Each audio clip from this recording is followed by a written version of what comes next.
Hello everybody, it's episode 33 of the Two Old Gamers podcast. How are you doing? Hello! Yes, I'm sorry, here. yeah, Yes, hello. Mike is here, Mark is here. Sorry about that, it's the second start. Right, here we go. Right. Hopefully you enjoyed that video that he took without my knowledge and consent of me playing with the... That was good, wasn't it? I didn't even know you were doing it. No, I know. I did ask your permission twisted, first. really, isn't it, Mark?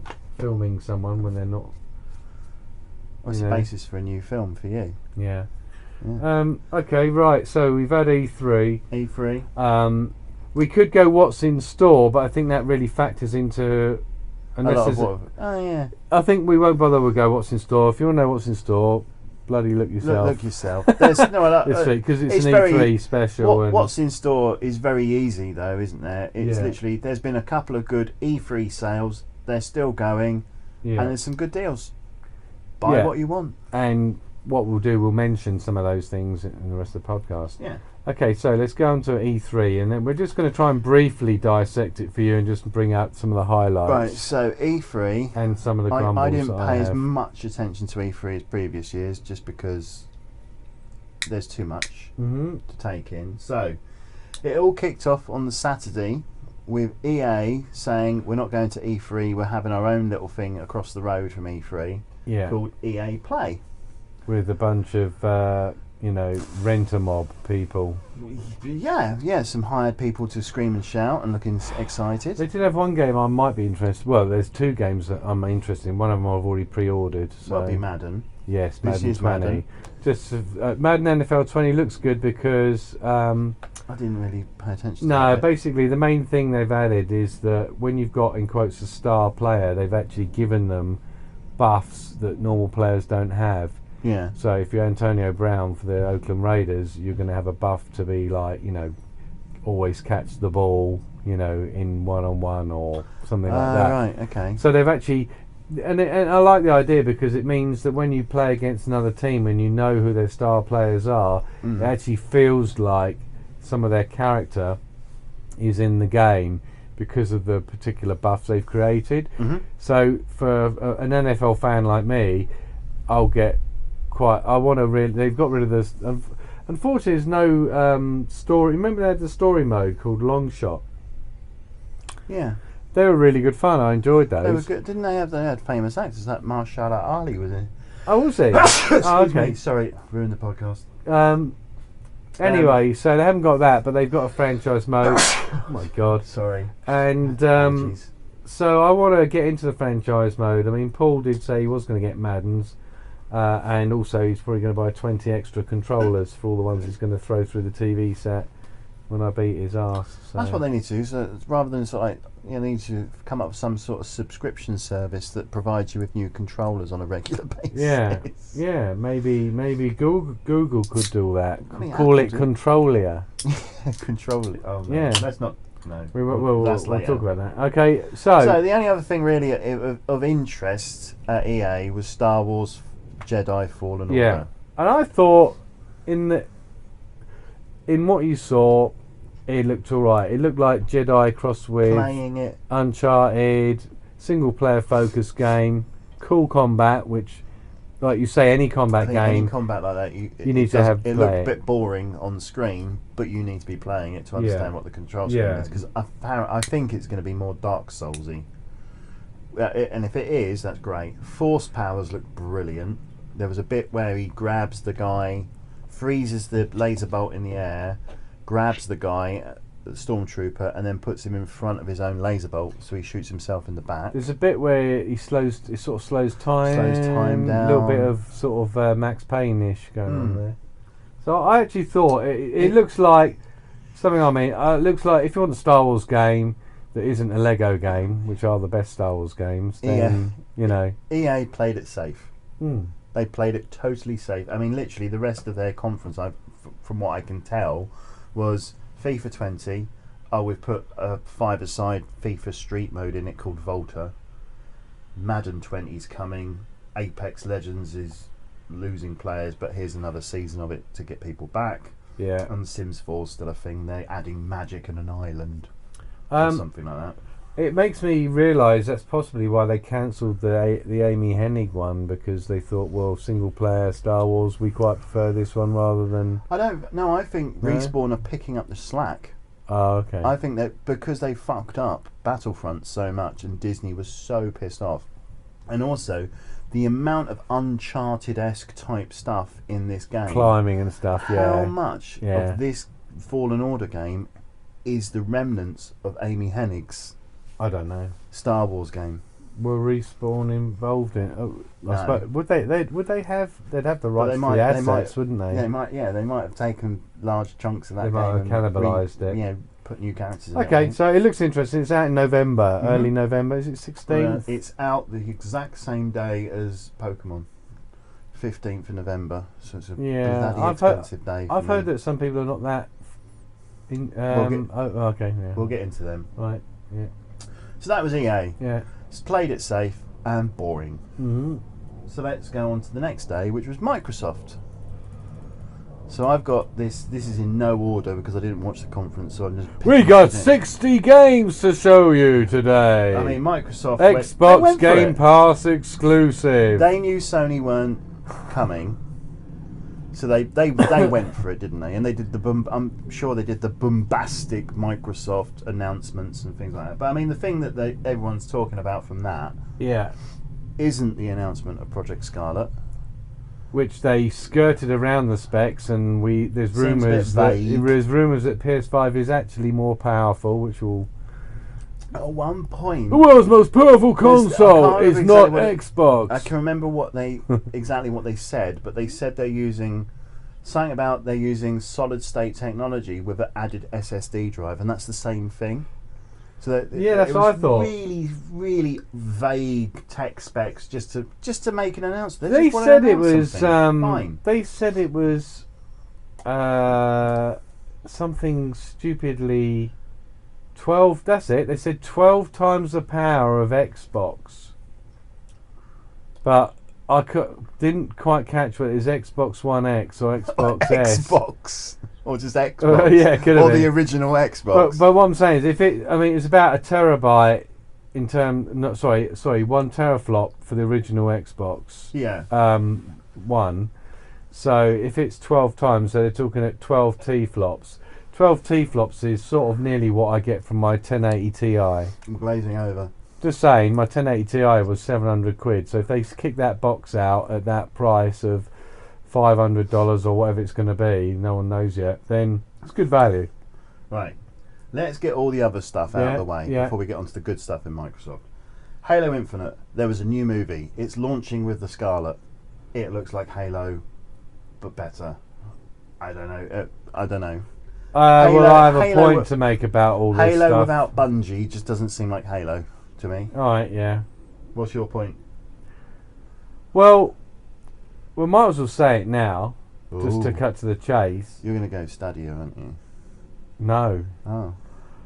The thing that really pissed me off is that, and this has tempered my enthusiasm for pre-ordering a lot of games now, is that you never got to see proper gameplay. The number of videos that I saw that said not actual in-game footage and stuff like that is just atrocious. It's like, it's like Kojima showing Death Stranding. Only recently we've actually seen what the fucking game is all about. Well, not all of it, but you know what I mean? Yeah, we need to talk about Death Stranding later. So, I just was very disappointed overall with E3.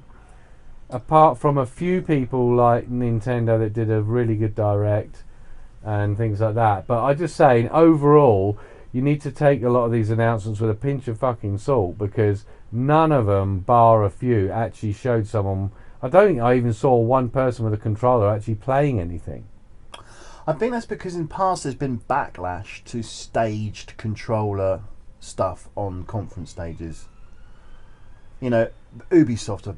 Yeah, but then they've knee-jerked in the complete opposite they get four direction. people on stage and then they play a script of like, oh, hey, let's go over here. Right, fine. I'll get the drone up. I understand that. The shit I out understand that, but I do think it's important to actually for them to show you gameplay. So even though EA Play was not fantastic, what I actually saw looked like the sort of thing that I would actually end up playing. Yeah. For example, the Star Wars, give them kudos for that. Yeah. And the Maddens and all the sports games. You see what the hell you're playing. Now, obviously, they're nearer to release. But the Halo thing was basically a CGI in a game engine of a bloke jumping onto a ship, saying something in a deep voice, and then fucking off. Oh, well, at least that's more than what the Gears 5 trailer was. That was just a woman's face going as other faces morphed into it. It was very arty, but I didn't really see the point of it. Yeah, so just bear in mind that when we talk about these new announcements, it's very difficult for me to get excited about very few of them. Let's go down the list, because after your moan, this is all going to sound very, very much the same. Gears 5. I didn't see the whole conference, so all I saw was a trailer for Gears 5 that literally just was a woman going. Wah. Which means they've basically done as much as Metroid 3 has done. Yeah. I'm done with Gears. I don't like Gears of War. I loved Gears of War 1. Never really got into Gears after that. I'll just quickly say I hate nothing on Xbox there unless it's multi-plat is interesting to me. Flight Sims coming back. Big deal. Elden Ring once again. Fuck all there. That was another. There's a fucking trailer of nothing. Nothing there. Yeah. I don't think this is PS4 or Xbox One. I think this is PS5 and Scarlet. Yeah. So that's good. George R.R. Martin, rather than finish the Game of Thrones novels, is off doing a fucking video game. Brilliant. Because that would have been better than actually finishing the novels, because the fucking season 8 was shit. Double Fine's been bought by Microsoft, which means the best indie developer is no longer indie. I don't know whether they're the best indie developer. I'm not in tune with their games. I don't find him funny. You're not? No. No, it's really. It's like because you were a big fan of Thingy Bob. What? The motorbike game. Oh, Brutal Legend. Oh, Full Throttle. Full Throttle, Brutal Legend. Yeah, but that was years ago. Yeah, that's true. They've done nothing to make me go, oh wow, I'm so glad I'm buying an Xbox because I've got that exclusive. Blair Witch game from the makers of Observer. That was an interesting thing to look at. Yeah. Bearing in mind that it was all sort of... At least they gave us a trailer for the Outer Worlds release date of 25th October. Which you're now interested in? Well, I did say that, but I need to wait. I've now watched some videos since then, and I'm on the fence still. I'm very sort of like very not pre-ordering anymore now. Then the other thing I've got here before we get into the good stuff was Minecraft Dungeons, which is a Diablo 3 game style. Diablo for people 3 that game like that in Minecraft. That's something it for looks them. quite cool and fun, yeah. and it's coming to Xbox, PlayStation, PC, and Nintendo Switch. Multi-format, yeah. So Microsoft flying the flag for all platforms in their conference, which is a good idea. Yeah. So the big three, though, for me, number 3, Lego Star Wars: The Complete Saga. All 9 films in one game, and apparently they're not reusing anything. This is all brand new. Okay, because they are very good at that. New. So they are very good at what they do. That'll be a great game. Yeah. That'll be out later in the year. Then something that I've came into just very late in the whole thing was you told me to watch a trailer for a game called 12 Minutes. That really intrigued me. Oh, that looks really good. It's a top-down murder mystery time loop thing. It's got everything. That does look good. Check out. It's worth you guys checking it out, because look up 12 Minutes. I think it's been out for a while. I'll put a link to the trailer in the show notes. But it was like, oh, that looks. I like it's all top down, isn't it? Yeah. It reminds me of like really old school gamers. Like Dreams. Was it Dreamscape or something like that? It was a cyberpunk game. It looks interesting. Yeah. But of course, the big thing for Microsoft was Cyberpunk 2077. Yeah. New trailer.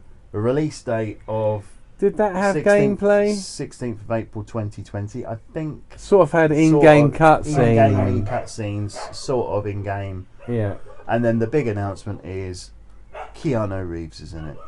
That was cool. That is cool. And it also led to the most memeable moment of the month of You're Breathtaking. Apparently, he's actually inside your head. Really? He's not actually a character. He's a character inside your head. So he's with you all the time, like Mark Hamill in Right. So, Should we move on to our next conference? Yeah. Because this is the one that I need your help on. Because I didn't see any of this. Yeah. Next up with Bethesda. Yeah, it was sort of good and it was shit as well. That's Bethesda. It is. You just nailed it. It is. Brilliant. Todd Howard was on there basically making jokes about how shit Fallout 76 was. Oh, you're joking. No. He's such a funny bloke. I know. He's like Elon Musk. It's like he was just making comments like yeah, well, don't worry, we know that you thought it was shit, and then they did an announcement and they're basically putting in all the stuff that people wanted from Fallout. You know that stuff you previously. Said we said we wouldn't put in that you want. We're putting it in. Yeah. Buy our game. And then please. Fallout 76 was free to play over the weekend or they for a week. Extended. Yeah. They extended it as well. But what were the games that they went through? So Borderlands 2 got a free DLC. Yeah, I'm not interested in that. Well, I know you are. No, it's because it's quite a cool little thing. So basically, they've released a free chapter for Borderlands 2 that actually sets up the scene for Borderlands 3. Yeah. So that's quite a good thing. Yeah. And isn't it coincidental that Borderlands 2's Handsome Collection got put on PS Plus this month? So everybody with PlayStation's got Borderlands 2 now, and they get new content, which is cool. Yeah. Borderlands 3 is coming out, still looks great. Elder Scroll Blades, which is the mobile Elder Scroll game. Borderlands 3, what they showed was not actual gameplay either. No. Carry on. Although playable on the show floor. Yeah, okay, carry on. Elder Scroll Blades, which is the mobile phone that Elder you Scrolls liked, game, you which is showed me. quite good, Yeah. is coming to Switch. Yeah. For free. Yeah. Later this year. Wolfenstein Youngblood and Cyberpilot VR are out in July. Okay. Cyberpilot VR is £15, so I mean, that's probably worth a go. Isn't it? I think my thing about going back to what I said about pre-ordering is I'm also a bit wary of.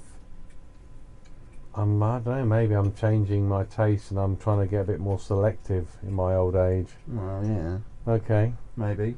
So I didn't see any of this. Ghostwire Tokyo, which is from the developer of Evil Within series. Yeah, basically that was just a trailer of images of ghosts in Tokyo and stuff. And is it actual ghosts or soldiers called ghosts? Or? I'm not quite. It's just some sort of Japanesey spirits crap.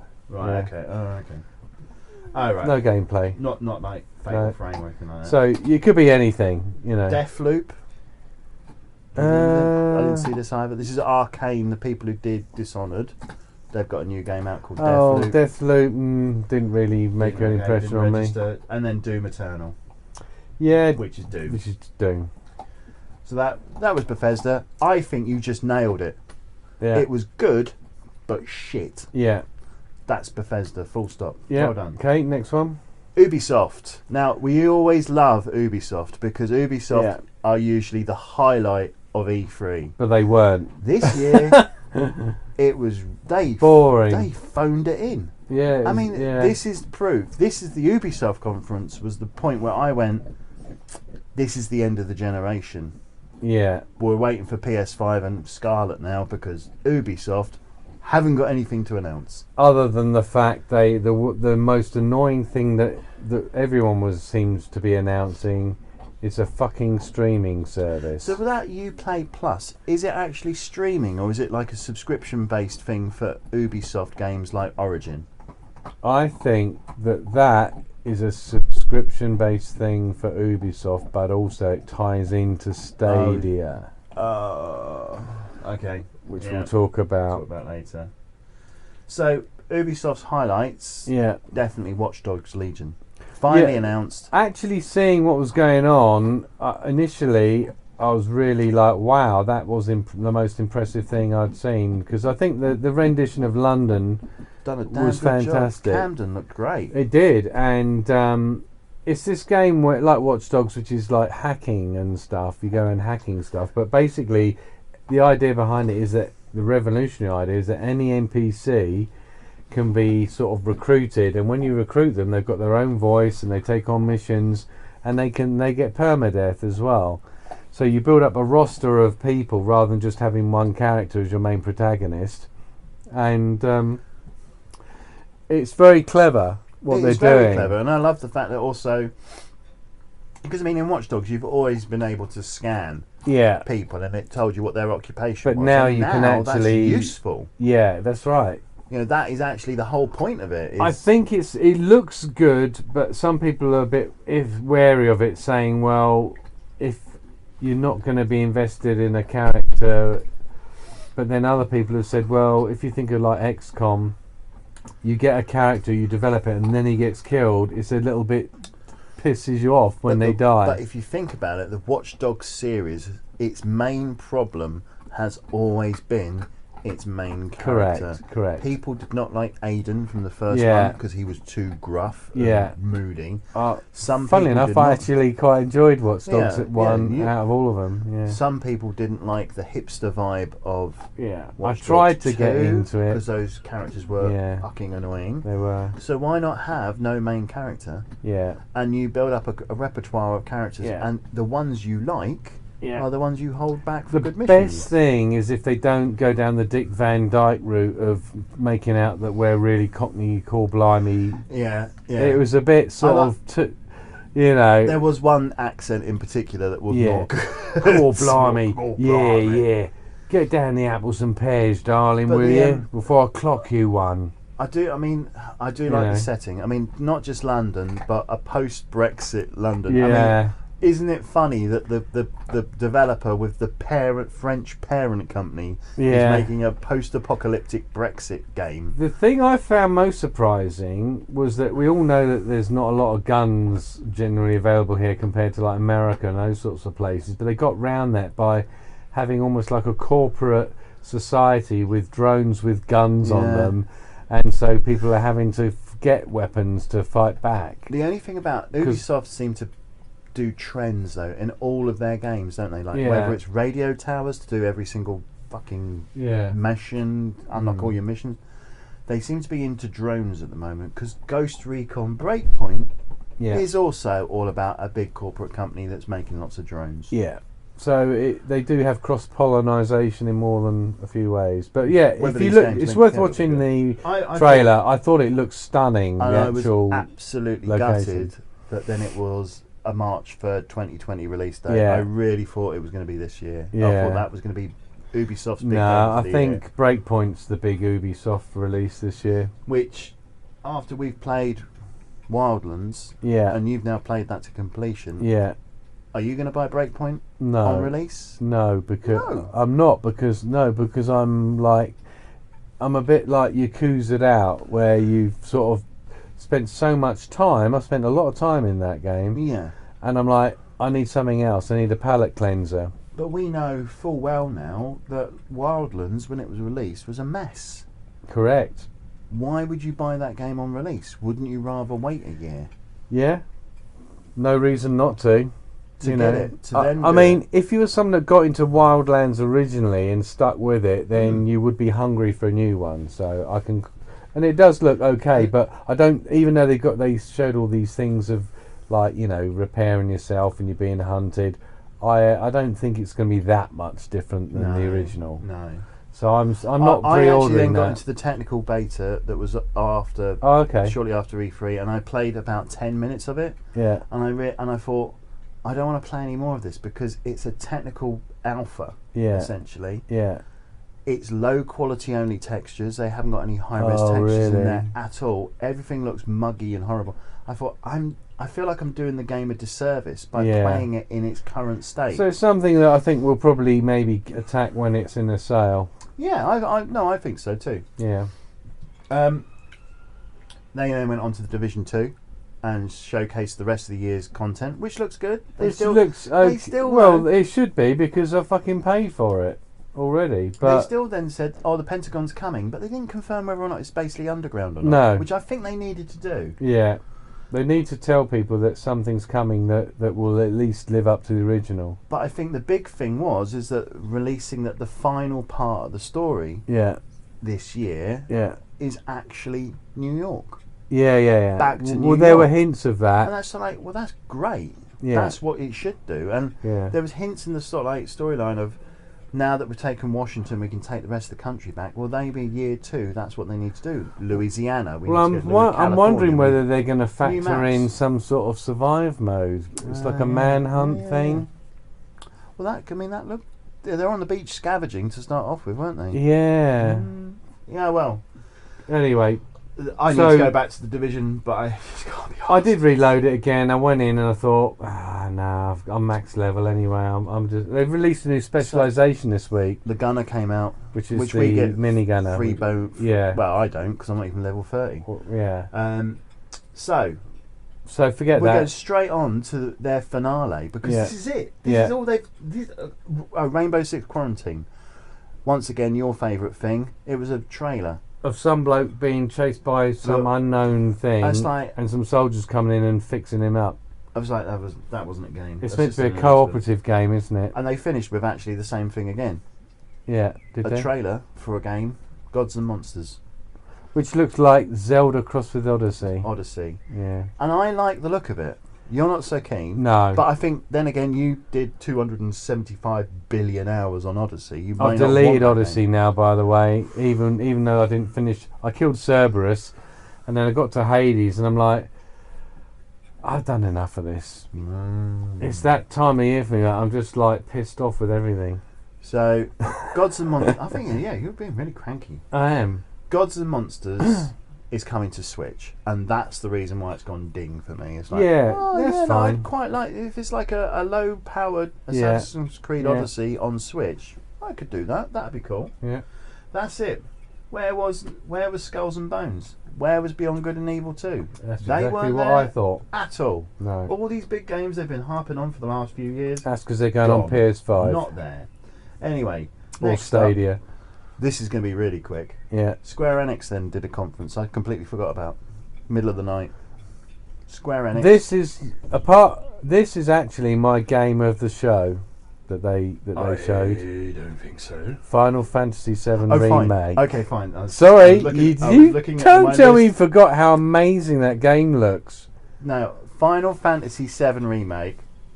Oh my god. That looks I want to love it. I want to love it so much. It looks awesome. But the fact that I'm going to spend 60 quid on a quarter of a game. I don't care. Because they wouldn't. It's not like you're going to play it for 15 minutes and that's it. So what? Final Fantasy VII. So what? It looks brilliant. I know. It looks. The way they've done the combat is absolutely brilliant, and they've definitely taken the right direction. Yeah, no. I mean, it does look great. It does look great. I think it needs. I think they need to enlarge the breasts. That was their highlight on one of the characters that they reduced. No, because of their ethics committee. They have an ethics committee. What are ethics, Mark? I'll teach you one day. Okay. It might be too late for you. Yeah. It might be too late for you. Yeah. Final Fantasy VII Remake was their big thing. Yeah. Okay. Oh, it looked amazing. Yeah. I would actually point out that I think a bigger deal for Final Fantasy fans,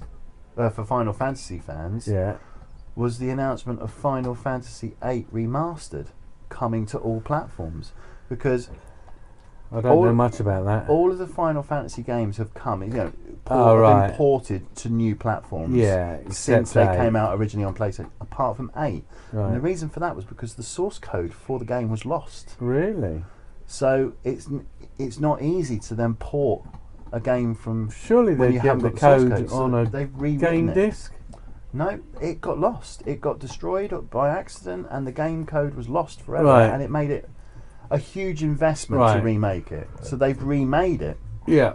To remaster it onto all platforms. So that is actually a pretty big deal. Yeah.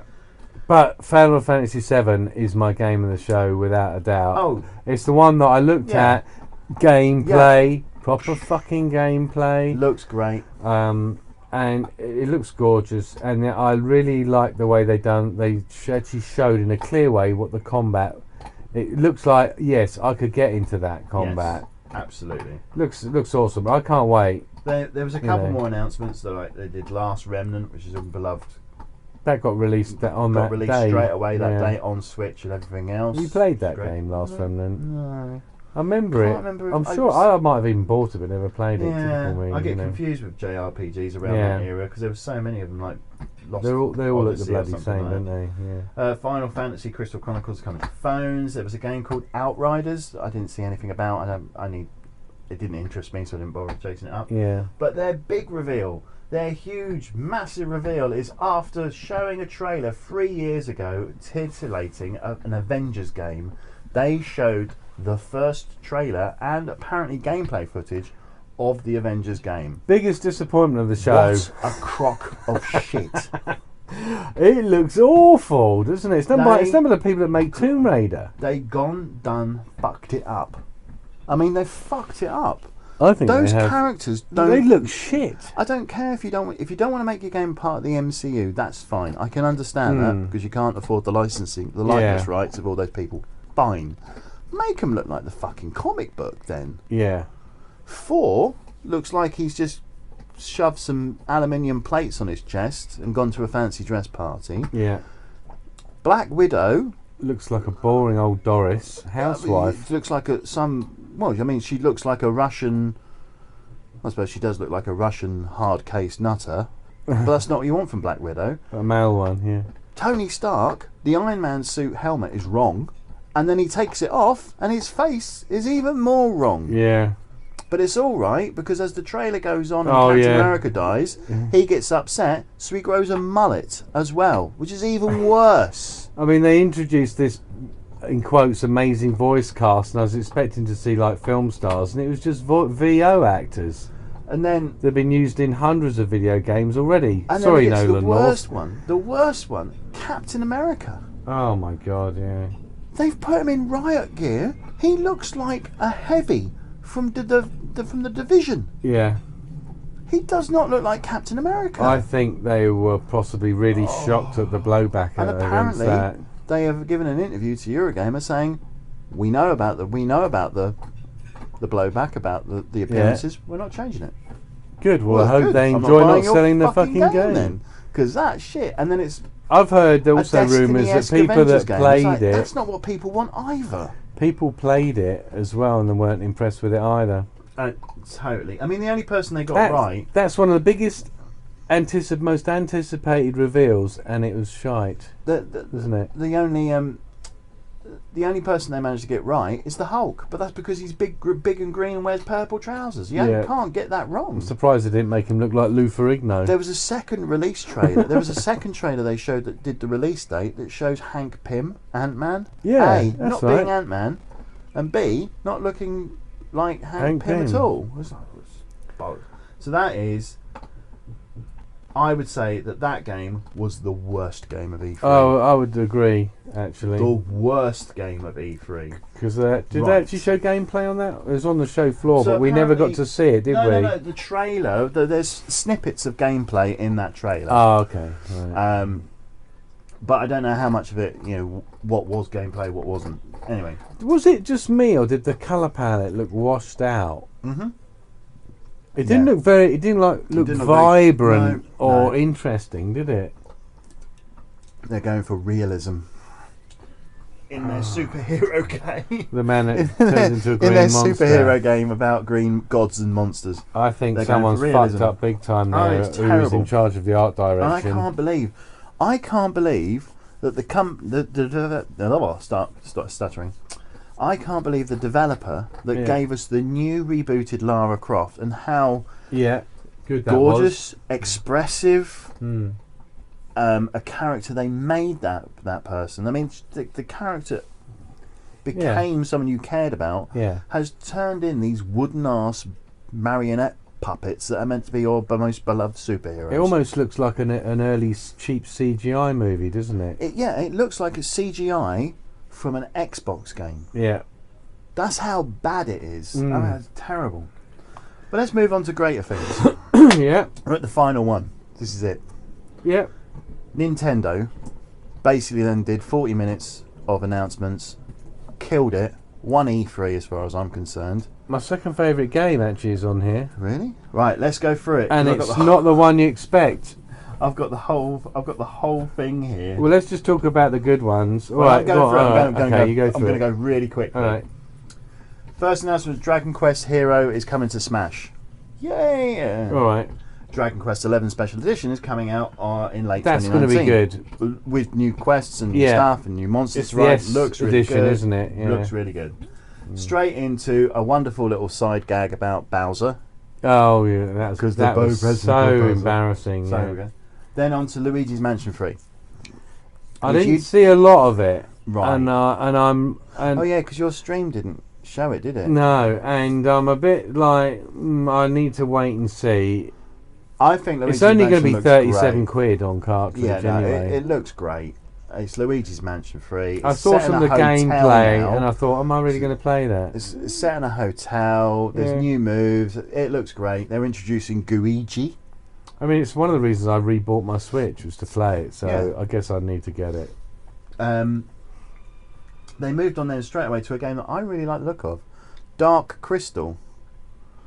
You didn't see this either, did you? Yeah, I think I did. Yeah, so it's like a Final Fantasy Tactics game that ties into the new film. Netflix series for the Dark Crystal, so it looks really good. Mm-hmm. Legend of Zelda: Link's Awakening.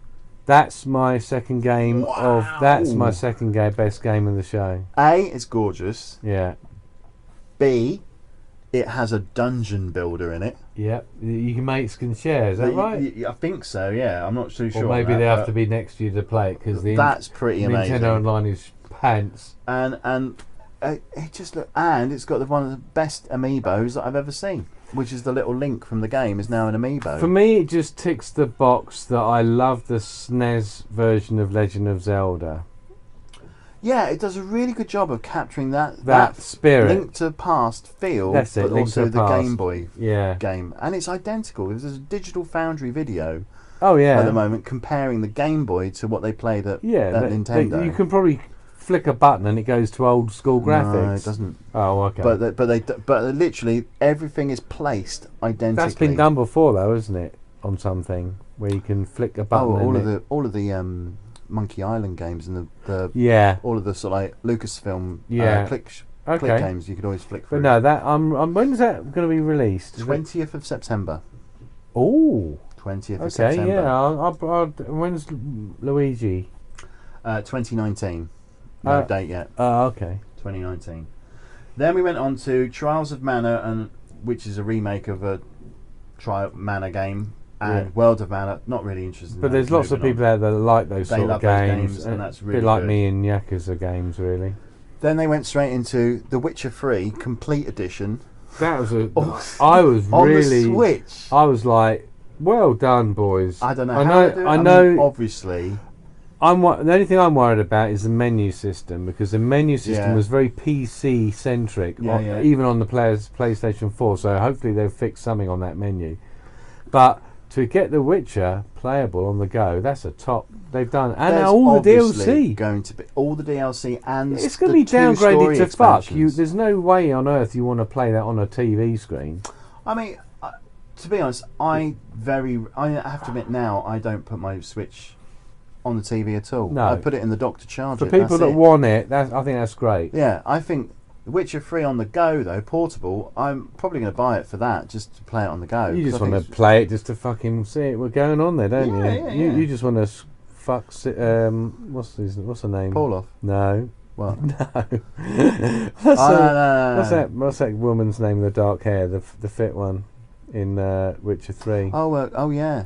Yeah, you get to nail her on the old unicorn. You nail everybody, don't you? I didn't do the ginger-haired one. I think I need to replay it again and go back and do that. Oh, well, there you go. Yeah. Then it went on to Fire Emblem. The new Fire Emblem game's coming out next month. It still looks quite good, but because of the amount of stuff that's coming out next month... Isn't Fire Emblem basically Advance Wars, but with fantasy? Yes. Right, okay. Yes. Because they've got a massive following.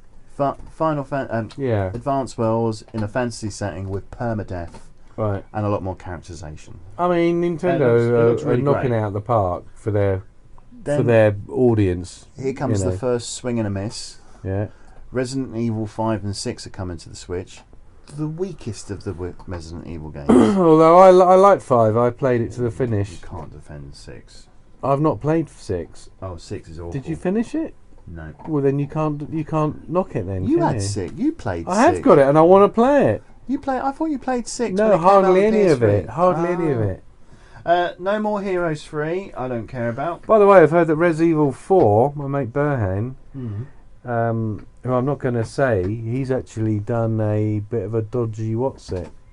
You just said you weren't going to say. No, he's done this thing where you fuck with the firmware and you can blag titles.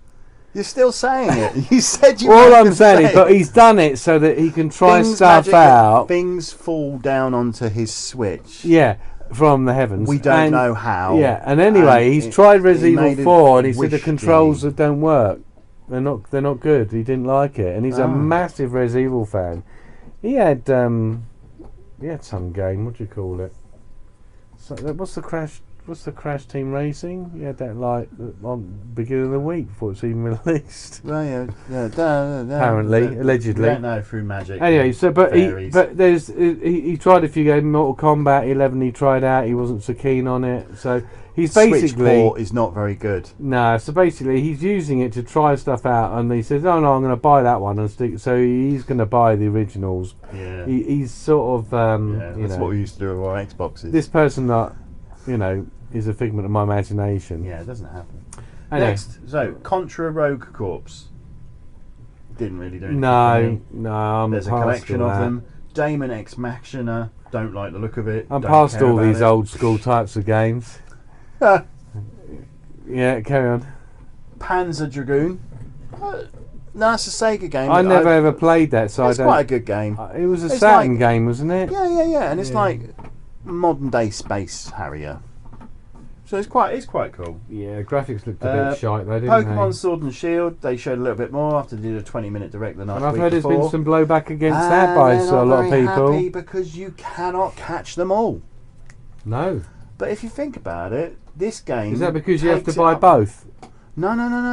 No, it's just down to the fact that with the new generation, the addition of the new lot, it now takes the whole Pokédex up to over 1,000 Pokemon. It's just not feasible to try and get all 1,000 Pokemon is that all? into one game. I thought they weren't keen on the game.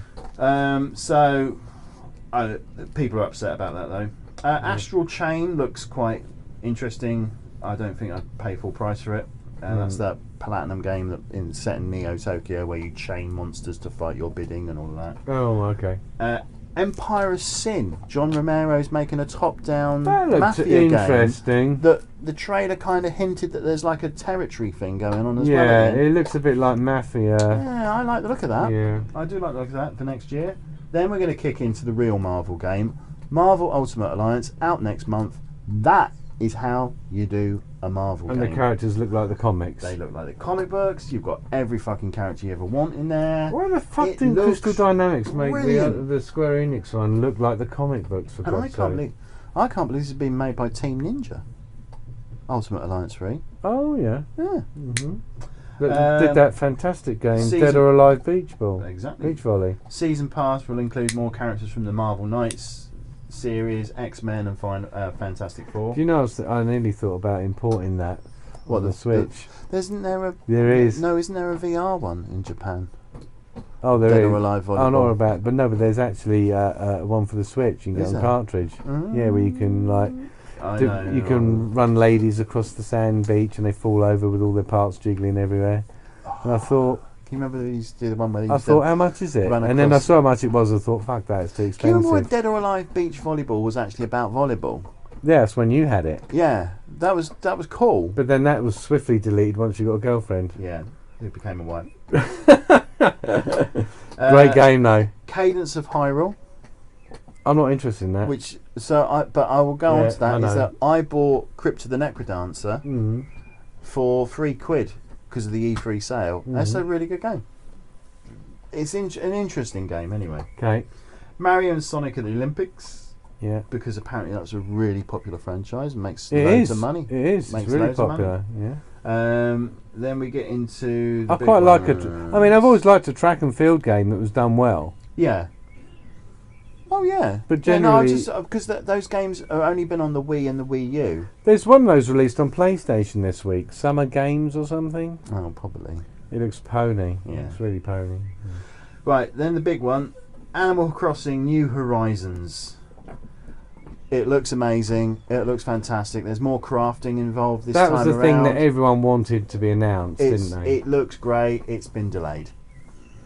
Well, but it's 20th of March next year. It's not long. And the reason Nintendo delayed it is because they don't want to put the development team under an unnecessary period of crunch, which is actually all the rage in video game news at the moment.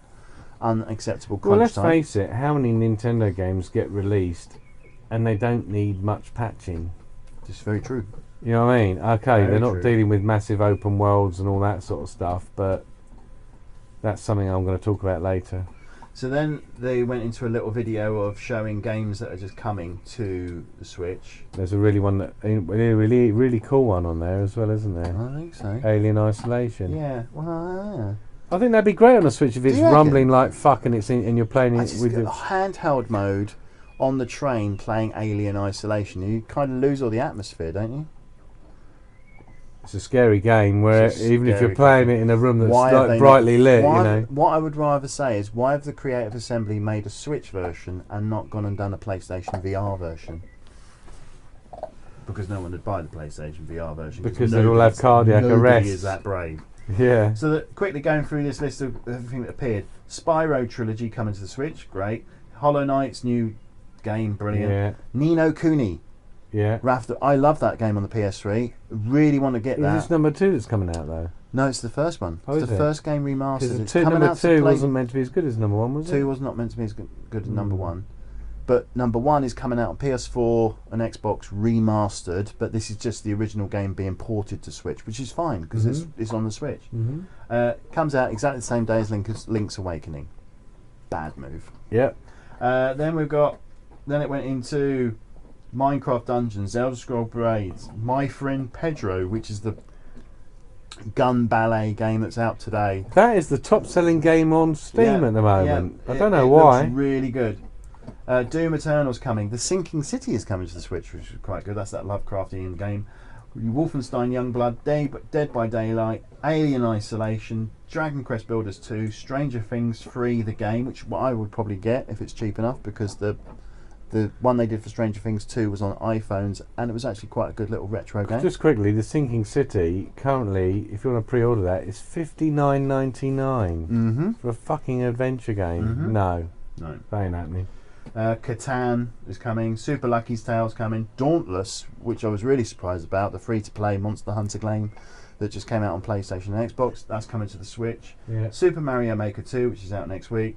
And then finally, their big announcement was Banjo-Kazooie 2 is coming to Smash in winter, which means that Microsoft and Nintendo are fully in bed with each other now. Yeah. And then they finished it all off with... all the console manufacturers are in bed with each other. Yeah, it's great, isn't it? Because, moving on to our next section, it's a quick section. Oh, just very quickly, Go on. Breath of the Wild 2.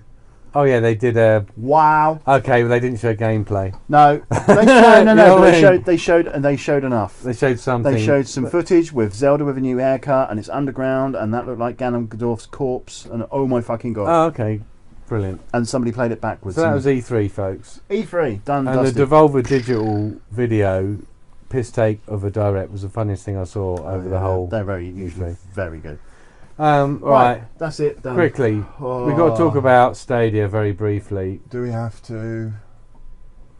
Basically, Google flogging a streaming service, which is for 120 quid, is it, or something like that, and you get a controller, you get a Chromecast Plus, and you have to pay, is it a tenner a month for 4K streaming? I think so. So basically, what you're paying for is access to a service that gives you a free copy of Destiny 2. Bearing in mind, with everything, with all the DLC. Everything. Doesn't give you Forsaken and the new one, does it? Yes. Oh, okay. So yes, no, that's what it gives you. Okay, so it gives you 60 quid's worth of content, because the rest of Destiny and the first 2 expansions are going to be free from September for everyone anyway. They're free now. Yeah. So, right, basically Stadia is all about streams. So the thing you say is, well, what? So they said, oh, you need, is it 30 meg line in all? You need, well, not about 30 meg line, but you need 30 meg to stream 4K with digital 5.1 sound to any device that you so please. Yeah. So basically, your internet, you're playing, say, Assassin's Creed Odyssey, and you stream it. Now, in the midst of all of this kerfuffle, so it's about, and they blagged on about, be one of the first Founders Edition, and you get to choose your name, which is your username for Stadium. Big fucking deal. Yeah. You know, and you get their proprietary controller, which sounds, they say you can use any controller, but it sounds like they're trying to steer you into there so they can sell some hardware. And the Chromecast thing, which I don't know what that is. What is it? The Chromecast is essentially the streaming thing. It's what you do the streaming TV on, like an Amazon Fire Stick. Oh, okay. But the Google version, so it'll have Netflix and Amazon on it and everything. But it's also what they're using you to get to stream to their platform. Now, this is the thing that I missed, right?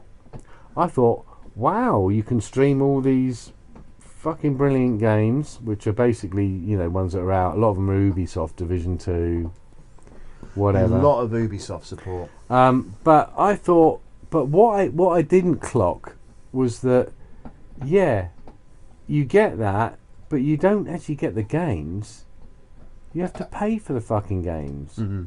So you still have to pay 50 quid or full retail price, because it will be a closed market, won't it? There won't be any competition like all these other consoles. I don't No, what I'm saying is, the point that I didn't get, I thought it was the Netflix for games, right? Which means that with Netflix you get a whole fucking library of stuff you don't have to pay for because you're paying your subscription every month.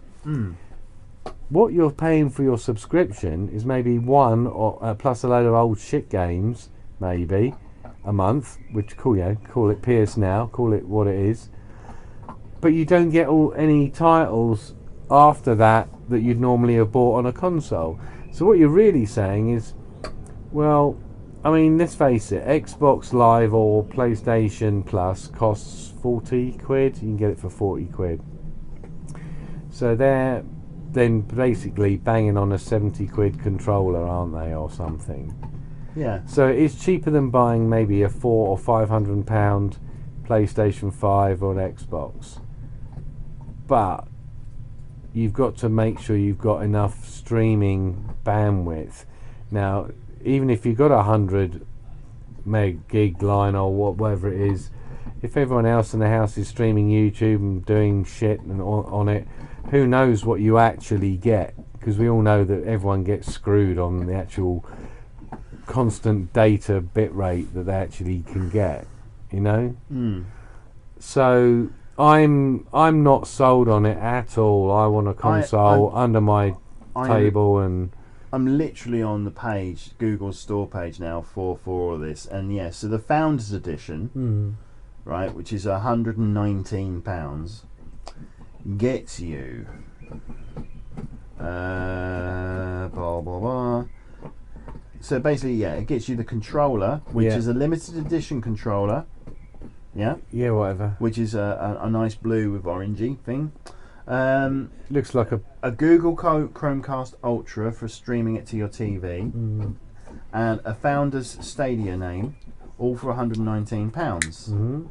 You also get 3 months of Stadia Pro without charge to yourself, and the full Destiny 2 collection. Now, Stadia Pro is $8.99 a month. Okay, right.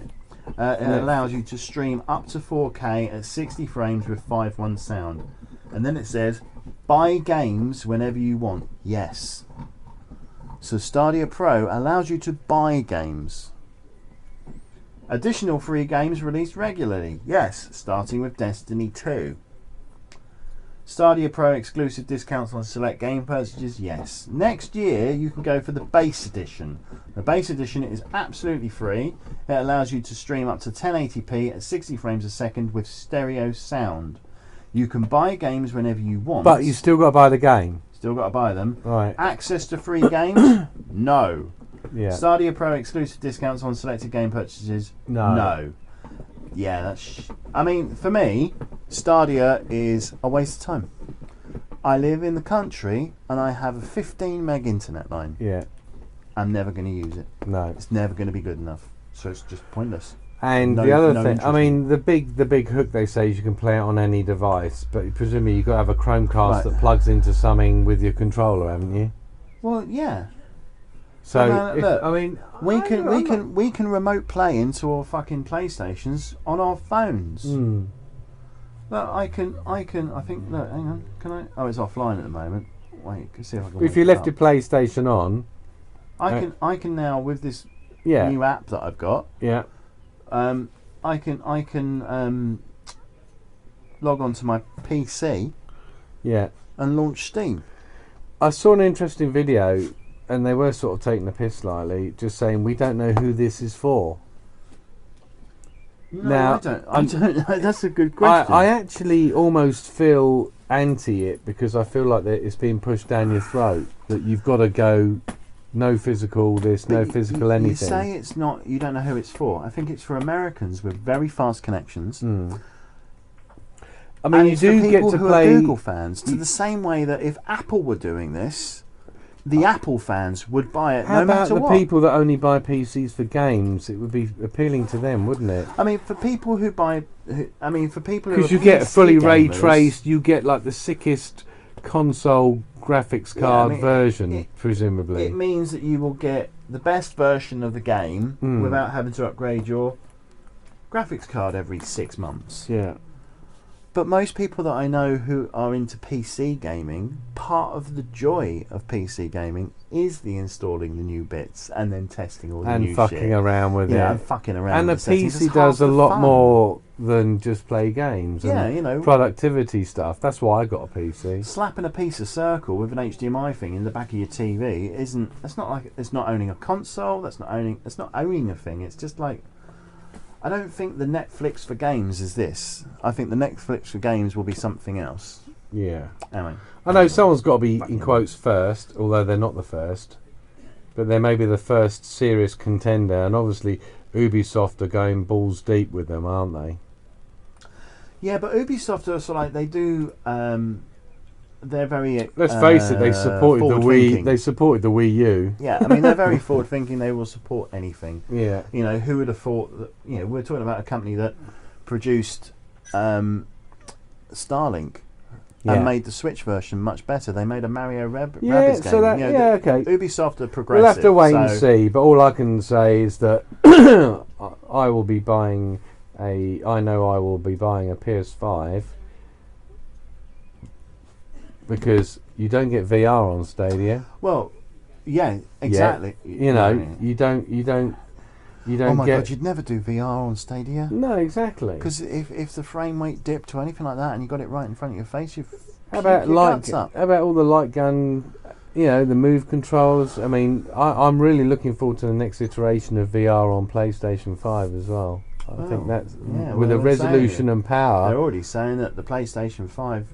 Using what we've currently got is going to be a huge improvement. Yeah, well, it would be because you can show the textures at a much higher detail. Albeit, because if you've ever watched a film on VR, a Blu-ray, the quality of that is respectable. I've done more than that. I've watched a 3D Bluray now.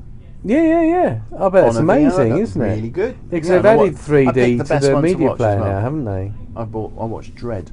Oh, that's a good 3D one. Oh, it's brilliant. Yeah. So anyway, that's Stadia. So I think that is a good. If you want it, go and buy it. Of everything that happened in the last 3 weeks in video games. Yeah. Have you actually had time to play any video games though? Yes, I finished. Right, this will be our. What will be? This is our. This is a section I added actually about now, which is our pile of shame. Okay. Oh, I don't want to do that. Pile of. I've cleared a couple of pile of shame things. Oh, fuck. I've completely finished Wildlands. Well done. Story mode completed. You know how big that game is. I completely done that. I bought for $5.99. I thought I'd buy because I was a bit bored. I bought Fallout 4. $5.99. $5.99. On the E3 sale. Don't know. Well, yeah, that's really good actually. $5.99. Yeah. Wow. Oh, cool. Oh, that's good. Didn't realise it was like that. So I just got a message from Paul.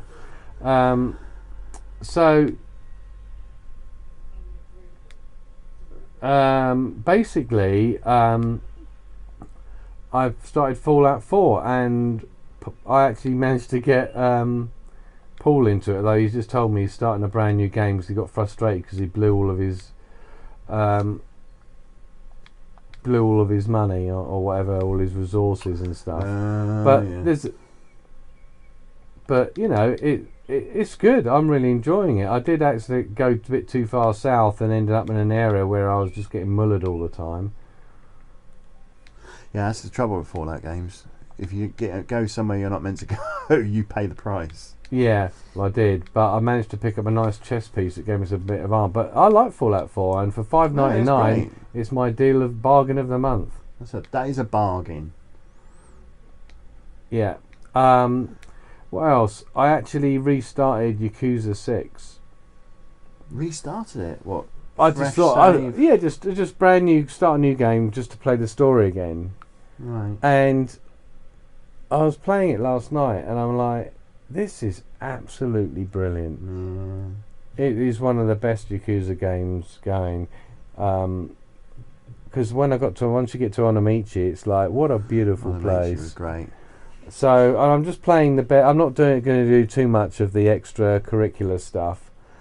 So I think I fulfilled my task of playing something which was ditched originally. I can't remember what we told you were going to play. Well, you said Spider-Man was the one. Yeah, I know, and you did. It's installed, and Red done. Dead is installed. You've installed the game. It was that I didn't realise that was the requirement. Well, don't you fucking have a go at me. I've done Fallout 4, and I've started, quite a lot of Fallout, right? And I also completed Wildlands, that massive game. I said, what have you done? Yeah, I know. Diablo, that's all you've done. Hang on, why don't ruin it? I've just ruined you. I said I was going to play Starlink, and I didn't. No. I haven't even touched Starlink. No. And I haven't really turned PlayStation on at all. No. For the last few weeks. I've been just really busy. But I have obsessively been playing Diablo 3. Yeah. Did you like my comment today? Yeah. You need to stop the anorak shit, mate, because the only way I can compare what I'm like at the moment with Diablo 3 is looking at you at the end of any end game for Destiny or Division, where you're off on websites looking up builds and getting numbers. Yeah, okay. Because that's literally what I'm doing at the moment. Yeah. Our friend Sean, who I have to apologise to, because he has championed Diablo 3 for fucking years. And I said, oh yeah, I like Diablo. He does like wearing anorak. Shitting hell. I didn't. Seriously, Mike. Is it good? The end game of Diablo 3 is monumentally good. Oh, really? It is just... What have they done to make it so good then? So, what could other RPGs learn? And with the Switch version, which you've got... I've got. Oh, I'm going to have to download it It skips all the bullshit, right? Because the PC and PlayStation versions still make you play through the whole game to level 70 and really complete the story to unlock adventure mode. How big is that download? I don't know, I've got it on cartridge. Oh, you gay. Sorry. Apologies to all YouTube listeners. Sorry, YouTube. It wasn't derogatory. It was a minor millennial slip. Yeah, see, you've got a good little selection there, haven't you? Yeah. I want to get that Ace Attorney. That's a good game. Anyway. Yeah, okay. So basically, what you can do from the beginning in Diablo 3 on the Switch, which you can't do on other versions, is you can jump straight into adventure mode. Okay. Now, adventure mode, you're not playing the story. Let me see. I haven't got my glasses with me. Select this mode to enable different kinds of gameplay, like bounties and Nephilim rifts. What? Now, basically, Nephilim rifts. Because we are one of the Nephilim. Okay, yeah. Fallen angels. Okay. Oh, okay. It's not French for anorak, is it? No. So you can do that. Bump the difficulty up straight away, which is cool. And I created a season character because there's now you can do seasons. So, like anything else that has seasons, there's a whole tier of reward challenges and rewards for doing all those challenges. I'm downloading it again. Right, good for you. This is seriously. So, when you load up in adventure mode, and you can do this with brand new characters, do a season mode, brand new character. You can. I can put this in the dock now and get it downloaded faster. Go to the map.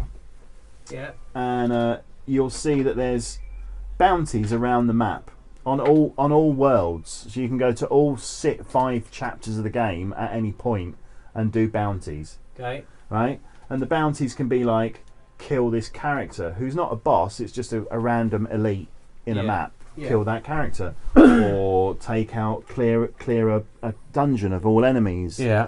And if you do all of the bounties in one world, you get a reward chest, and the reward chest is full of legendary items and also plans to craft stuff. So it's a bit like Destiny's Endgame. Yeah. Or you can do a Nephilim Rift. Now, a Nephilim Rift... Rift, yeah. Oh, hang on, that's the wrong thing. Nephilim Rifts, you can just do a normal one. Or for completing a Nephilim Rift, you get keystones. Yeah. Right? And the keystones allow you to do greater rifts. Okay. Greater rifts... better rewards. They're timed, so you've got to do it in time. It's a bit like a raid. Yeah, a little bit, yeah. Yeah. So you've got to do it in time, and you've if you complete it in time, you then meet somebody else who gives you a legendary gem, and that gem can be used to enhance certain powers in your armor and everything. But the greater rifts, basically, what they do, normal rifts, they use basically areas of the game that you've never seen. Ah, so it's new shit. New areas, new things, new enemies. I've done a whole area. So basically, it unlocks a world of new content. A whole new world of content, which is why I've been sucked into it so much. It's literally. How long does it take you to play through the main campaign before you get to end game? 20 hours. Oh, okay, quite a lot. I might give that a bash. See, but I mean, if you downloaded it on your Switch, I am downloading it on my Switch now, and made a season character, you could join my game, and I can power level you. Ooh, which is what Sean did for me once on the PC. Yeah. But so once you get to level 70, you start earning. Every time you level up, you get a paragon point. Yeah. That paragon level, so I'm now up to about 76. Yeah. The paragon points you can add to certain abilities. Okay. So you can make your character more powerful.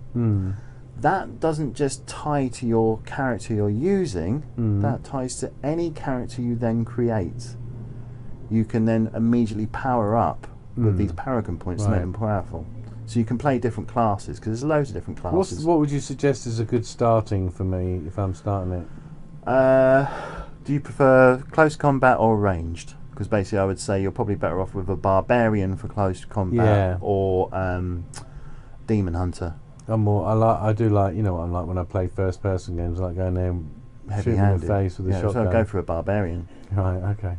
Or a crusader. Yeah, okay. They're both good. Alright. Have a look at this. This is footage of me playing. I'll put the sound up. Yeah. This is me playing a Rift. Where are you? I'm in the middle of here somewhere. My monk is flying around, and are you a Harold monk? The demon is my friend. The 2 water people are my friends. But I'm in a Rift. What do you mean you're friends? They're allies. They're like powers that I've got. So they fight with me. So there's like 4 or 5 of us fighting. The Rift is teddy bears. Okay. Killer teddy bears, full of killer teddy bears. That's you cool. can get rainbow levels, unicorn levels. It's mental. Yeah. And that's why I haven't been able to put it down. Good. I've literally not been able to put this down. The end game is so surprisingly refreshing. And when the season is over, your character goes to just being a normal character, and your paragon level transfers over to your normal character's level. So next season, if I've got 76 paragon points this time, next season I get another 70. Okay. It'll go up to 140 on my standard characters. It's worth a look. Honestly, I've realised that I've been playing Diablo wrong. Nice. For a long time. So I've been playing. That is literally all I've played, apart from one other thing. Which was? Or 2 other things. Thank you, Mike. Should we have I have to say thank you to you for sending me the link for the digital audio converter that I put onto my old external speakers that I used to have in my old flat that were on my PC. Yeah. So now Rocksmith is perfect. Makes a difference, doesn't it? Gosh, does it make a difference? I've been playing the hell out of that this week. Rocksmith. What song? The first one, the Ramones one? No, I've been playing Paramore's Now. Learning that, and I'm up to 50. Have you thought about downloading some, paying for any, or not yet? Because I'm still sort of because there's like 50 songs in that initial disc. There's a ton, yeah. So, but no, I've been really surprised with myself because I'm doing lead guitar thing which I've never been able to do, and I'm kind of doing it. It's taught me in a way that it's a brilliant piece of software. I'm totally impressed with it. And the only other thing I've played is Blood and Truth. Ah, yes. I played a bit of that. I couldn't play it recently because my right arm got pulled by the dog and I almost tore a tendon in it. So it's been really painful. It's still painful now. But Blood and Truth, we need to talk about that. That was our game over the last few weeks that was mind-blowing. Mind-blowing VR game. They've taken it to another level. Yeah. The London Heist was good. This is something else completely. They sort of almost do the entire gamut of the London Heist within the first 15 minutes. I didn't expect climbing. Yeah. And monkey bars. And then shooting people from monkey bars. And I mean, I must look like a total tit sat on the sofa. Yeah. But in the game, it's absolutely brilliant. You and feel then when like you put John the VR Wick. helmet on, it looks even worse. I've now figured out how to throw. If I throw the magazines up in the floor and catch it in the gun. Yeah, no, it's awesome. Spinning it's guns. a must-buy on VR. If you've got VR and you haven't bought Blood and Truth, do yourself a favour, buy it. And there's new content coming out soon, hopefully, for it as well. So what I'm going to suggest we do now, Mark, is we actually jump to what's on the horizon, and then we're going to end with a let's play sort of section, playing stuff. Okay. So on the horizon, I'm just looking. This is Sony at the moment, really. Did they announce a Final Fantasy remake date? Was it March next year? I think it might be something like March next year or April 2020. Well, firstly, Cyberpunk. What does this say? 3rd of March. 3rd of March. So that, oh Christ's sake! Watch Dogs That's Legion. the same day as Watch Dogs. No, it's not. It is. It's later. 6th of March. Oh, it's 3 days before Watch Dogs. Okay, fine. Probably on early access. You probably, Cyberpunk 2077. April. Is April the... Somebody, Dreb pointed out, why didn't they release it on the 7th of 16th. July next year? 2077? Yeah, I know. Now, the other ones, the only looking down here, Jedi's this year. The only other one I'm interested in is the Shenmue 3. I think that could be a November release. Yeah, but I might not at all. 19th of the 11th. I think for me though, it's just because I think Yakuza has affected the art of something I wanted to say. Obviously, sorry. Death Stranding got announced, and we saw gameplay. We'll talk about that in a minute. But Jedi Fallen Order is, I think that's 3rd of November-ish or something. 15th. 15th of November. Same day as Pokemon. Death Stranding, which does to me look interesting, is the 8th of November. And you can get a special edition with a real baby in it, or a plastic baby that looks real. Outer Worlds looks interesting, but and I'm going to have to wait. I'm going to sit on that. That's coming 25th of October. I think Destiny has got a thing called Shadowkeep, which for the first time ever they're releasing a standalone. Yes. Because now they're free of Activision. Yeah. They're going to say you don't need to play everything else. Really interested. And I do like Destiny 2. Forsaken, it was brilliant. I think Bungie are going to take Destiny back and kill it. I don't know why Grid's coming out. It's a reboot. It's not a remake of the original Grid game. It's a reboot of the Grid series. Control. I'm not interested in Control particularly. Control is looking like some amazing... It's looking really good. That's I out. can't describe it. Somebody described it as like a David Lynch type video game. Okay, end of August. I don't think it's on here. No, it's not on here. Wolfenstein comes out before that. Dragon Quest Builders 2. I've got a list here where, of course, and then we're up to date. Man of Medan is not on here. 30th of August. Yeah, that's something I definitely want to, because we tried that at the. That was good. The game show EGX. I did thought it was good. Yeah, well, the game that was brilliant there. But the other thing that's on the horizon that everyone needs to be aware of is that Yakuza 7 is coming out in March next year from RGG Studio. And if they say it's coming out then in Japan, okay. Yes. I was a bit disappointed at E3. No announcement of I was literally about to say the same thing. 3, 4, and 5. I wanted a pack. Literally today or something, they've released in Japan the remaster of 5. Is that out today? Yeah, so all of them are out. It can't be long now, surely. Well, they did the I think Atlas did the localization of 5, and they did quite a good version of it. But I don't know whether they want to just go back into it and frick around with it. I want to play 5 again because it was a huge game. Yeah, no, I mean, I did hardly any stuff in that, and I spent 100. Do you remember when I binged it? Yeah. Such a lot of good game because it's in 5 cities. Good lord. 5 separate, different, unique cities. 5 4 in 4 characters, and there's 4. Because 3's got 3. Has 4 got 4? 4 has got 4 locations because it's got a prison yard that's used quite a bit. And 2 has 2, and 1 has 1. I think that's weird. Yakuza 3 has got. Yakuza 3 has got. What's the town where he lives, where the orphanage is? Near Hiroshima. No, that was Onamichi. No. It was. Onamichi's it was, near Hiroshima. Then it's near the other place. Yeah. Well, that's like a proper Nagasaki. No.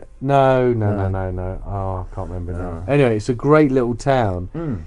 It's like as big as Onamichi. Where the orphanage is. Yeah. No, well, you've got the orphanage, but then you've got this separate. You can go on the beach and fish there, by the way, in 3. And there's a country club where you can go and play golf, round of golf. That's new for the series. I mean, 3's my favourite one of the series, really. Anyway, so Yakuza 7, the official proper one's coming out because. Moving on to Let's Play, unless there's anything more on the horizon you want to talk about. I think everything that I'm looking forward to has been spoken about. No, but there's no new games out either. Well, I've actually bought 2 games, and one was a surprise to you. I'm going to show you this now because I'm going to close this one that I've got open at the moment. I'm going to show you a game which I didn't. It piqued my interest, but I didn't think I'd go for it. But I'm like, I fancy a bit of that old school, and this is like me feeling a bit whatever. It's called Bloodstained Ritual of the Night, which is basically Symphony of the Night, made by the original creator, but not for Konami, made on a Kickstarter that's taken 4 years instead of 2. And I got it for £31 or something on disc. I fancied getting it on disc rather than digital. And I've only played a little bit this evening. It's a Metroidvania in the greatest sense. Oh, that's Yakuza 3. I know. Ricky, that's Rikia. He's a brilliant character. I'm looking up to see what the name of the town is because it bugged me. Yeah. This is published by 505 Games, this game. So, go on. It's got fantastically cheesy music. I love the music in this. It's Castlevania in everything but name.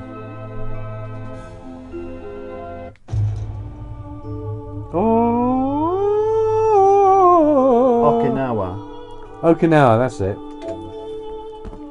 So, I'm gonna let you have a little play of this. Do you want to play of it? Yeah. Oh yeah. So, this is at one of my saves, so you can do whatever the hell you want. Doesn't matter. But you got jump, which is X, Right. Slash is square. Yeah. Special magic move is triangle. You got flame, and then you got I think you aim with the R stick, and then you hit R2, and he shoots a flame out. Ooh. See there, you got the Metroidvania map. That's a save point. Yeah, go play. Are you at the? Are you still on the boat? Yeah.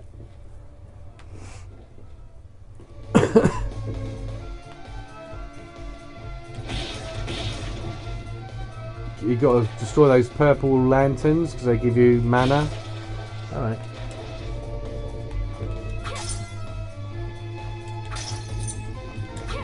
But it's a classic Metroidvania. And it plays beautifully. It's a castle. If you go right and try and kill the boss, Okay. the boss is cool. I've not killed it yet. Oh look, cutscenes. Oh, it's really good looking.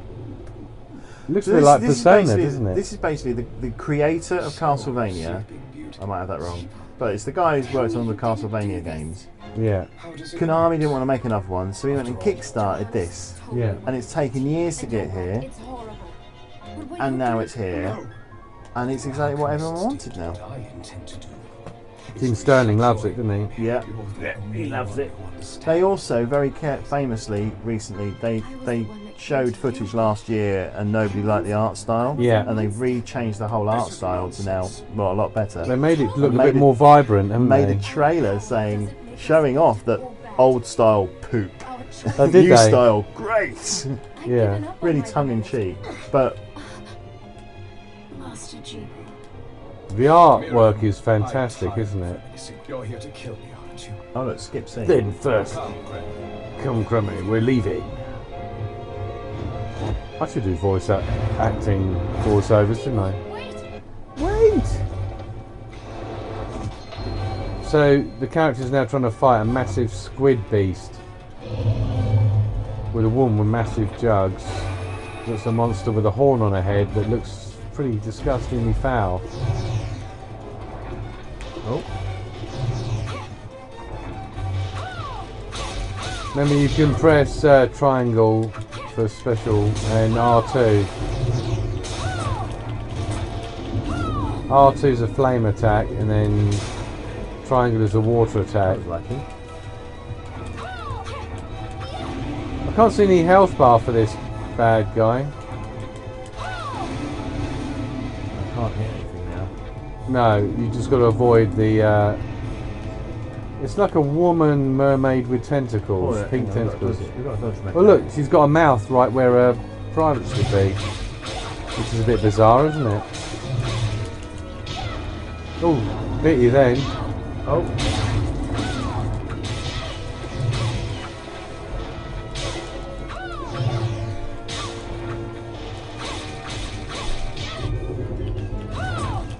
Oh yeah, right in the stomach. It's twisted, isn't it, this monster? Ah. You're running out of health, mate. I don't think I've got any potions either. She's now spraying. She's like gobbing at you in a trail of gob. I'm surprised the tentacles aren't attacking. No, they're not. Keep going. Do it with the mouse open. That's it. Watch out, they've got. Oh, all right. The tentacle gets you there. Got me. Oh no. What do you think? It's really good. Well, it's Castlevania, isn't it? So Yeah. it's gonna be good, and it's not Lords of Shadow or any of that rubbish. It's No. proper 2D Castlevania, but looks really, really gorgeous. It's crystal-based people these days, isn't it? Yeah. They've got crystals imbued in them, but there's some dodgy experiments. So they're getting away from the blood aspect. Yeah, we're not. Check out the press options, and you get the menus. Ooh. Oh, you can customise your characters a lot as well, can't you? You can just, like change. And you get the thing down the bottom, like defense, intelligence, like cool. RPG stats. Got you. I haven't got many things that I found. Because I played a lot of the GBA. What does that do if you change this? Oh, I see. You can change what shards. Oh, so those ones I've got, the splash and the flame cannon. So those are the ones I've collected so far. So don't know what that did. What did that do? These are all like crafting items on this menu. Wow. How are you meant to craft stuff? No. Anyway, there must be a crafty man. Yeah, so go and look around the rest of the level. Go up and go left. This reminds me of ActRaiser, this sort of music as well. Do you remember that ActRaiser? That was a good game as well, wasn't it? Yeah. Oh, hello, he's big. Yeah, kill it.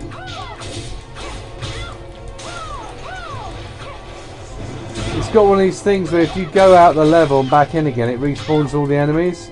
Use your squirty blob thing.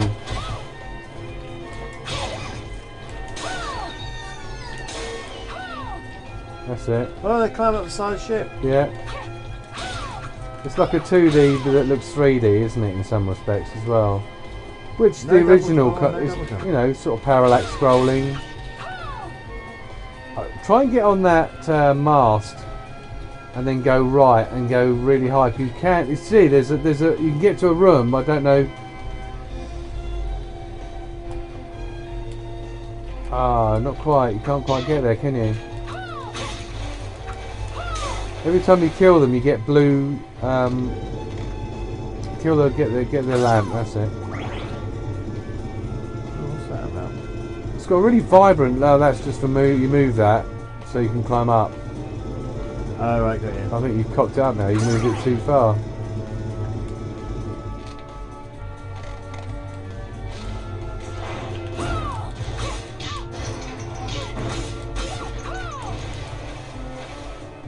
Oh yeah, right, now stop, go back. Now, if you use the R stick, aim your aim at the cannon, that's it. That's it, you got the idea. So, in the game it blows holes in things. It doesn't do anything now though. No, because I've already blown a hole. You're going back through the map that I've already gone through. Oh right, yeah, cool, right, gotcha. It's so playable, isn't it? It's really this playable. Is available on the Switch as well. Yeah, that's what, and it's available now on the Switch for the same price. Oh, you've done all this. Yeah. You could have done that. And I think there's like 16 free DLCs coming out for this as well. Yeah. Isn't there a Shovel Knight thing? There's a Shovel Knight thing. Tie-in. Yeah. So you get the, that's it. Again, it's one of these things that you could watch someone playing it, but actually it's fun, isn't it? Don't bother with that. But yeah. I'm sure there's a room round there on this map that I didn't get into as well. Yeah, see up the top there, I've not got into the map. I haven't done all the map, have I? Look. That's the fun with these games, is trying to discover all the different hidden ways into different rooms and things, isn't it? Metroidvania, basically. Metroidvania. Yeah. You see, I play a lot of the sort of like Castlevanias on the Game Boy. Yeah. They were really good. They were much more like Symphony of the Night. Yeah. Where it's like there is no RPG element to it. Remember the SNES one when you used to grab hold of a rope, the whole screen moved? Yeah. Like in the Mode 7 way.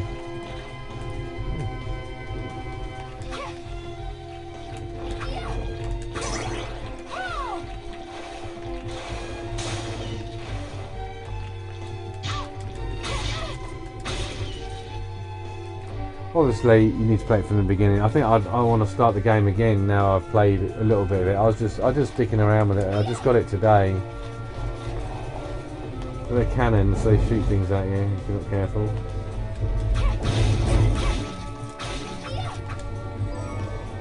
Ooh.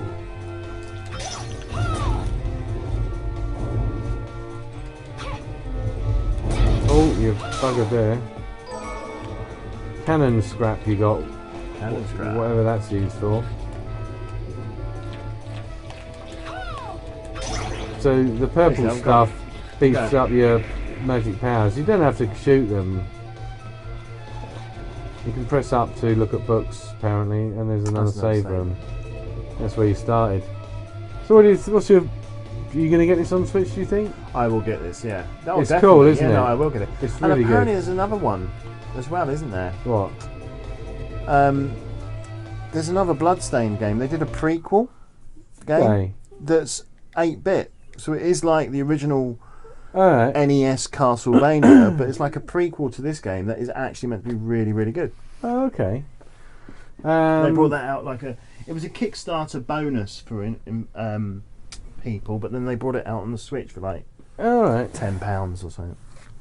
Well, the only other game I got was I stumped up for the digital version, although I would like the physical copy of Judgement. What's Judgement? It's Detective Yakuza. Detective Yakuza. That's what I like to call him. And it's brilliant. It's once again RGG Studios in their never-ending quest to release as many games as they can in 1 year. Yeah. This is this year's first game, isn't it? We're behind schedule. It is. We're behind schedule. Well, we're not that behind because this only came out in Japan in December, and we've got it 6 months later. That's a quick turnaround compared to like waiting 3 fucking years for one of them. And dual audio as well. Yeah, the audio's good, but I think one of the reasons I didn't play as much of Fist of the North Stars because I had the English audio, and it's all a bit anime for me. Right. I've seen some films with the actor in this. Apparently he was a pop idol. Yeah. Turned actor. But I saw him in that Takashi Miike film, Blood of the Immortals. Oh, I've not seen that. That's where this guy gets repaired by some witch and he then finds he's immortal and he goes around slaughtering people with his shogun sword. You know what Takashi Miike did? He did Audition. Oh, that one. Yeah. Oh, right, okay. Versus minigames. Got Puyo Puyo, Virtua Fighter 5 Final Showdown. So you got Fighting Vipers on it? Fighting Vipers. Really? Yeah. Oh, after that's popular at the moment. Okay, just imagine a Yakuza game without karaoke. It's about the only thing that's not in this game. There's no hostess clubs either, but there are women you can date. But you're more of a civilian in this game. You're a guy who basically was a lawyer, and he got this bloke off on this charge, and then next minute the bloke goes and murders his girlfriend and sets his house on fire. Yeah. So you chuck the job in because basically you've been made to look a complete fool and you're a private detective. So you use like a version of Kamurocho, which, as we all know, is the main character of any of these games, the city.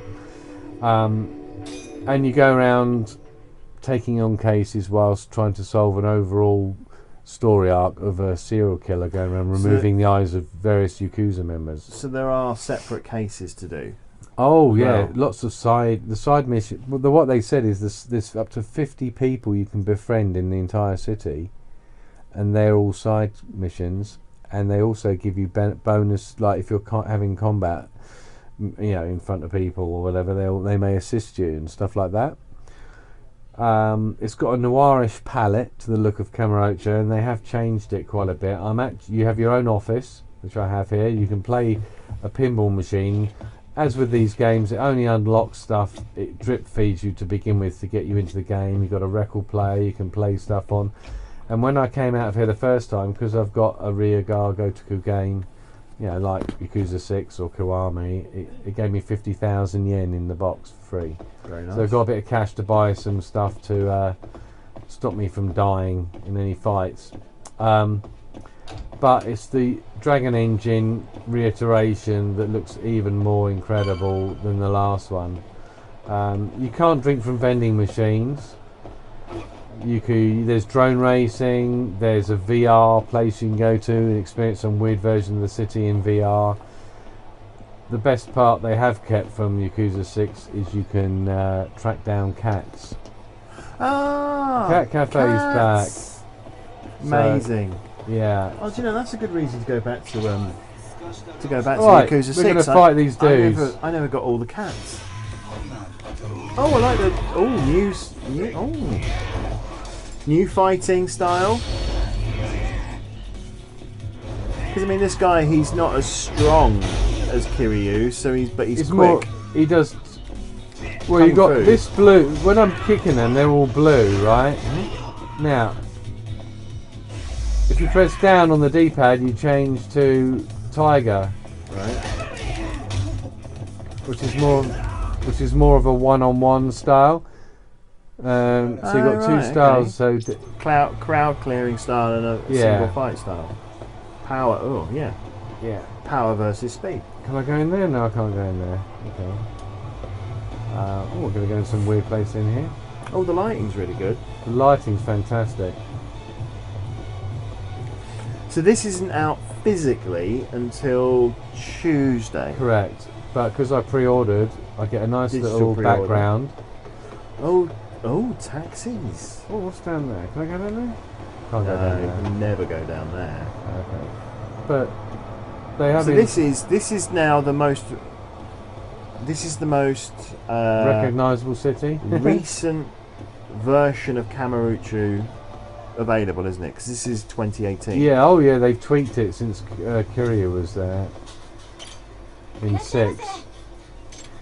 So I could buy some stuff at Popo. Now I bought some cat food, but it's always worth. Oh, you buy some fags. Stamina necks. Hug bomb. Experience a hug in liquid form made from natural spring water. Okay. I've only got 15,000. Huh? Just buy Jack Daniels. Just buy that. No, I've got some stuff anyway. Hang on, you mean you got gifted 50 grand and you've only got 15 left? Yeah, but it's only the equivalent of 500 quid in real money. Ah, okay. Oh yeah, you have to press X when they finish talking to you. So if I go to my health bar, I need to go to my items. Now there's some great stuff on here. Can I just say straight away that the front end, the menus and the phone and everything, it seems a lot snappier. Oh yeah, it is. Everything seems a lot more, and also I noticed the mini map is slightly larger, more like a phone screen size. That's quite useful. And there's DLC that's coming out for it. We can dress ladies up in different clothes, which is great. It says available.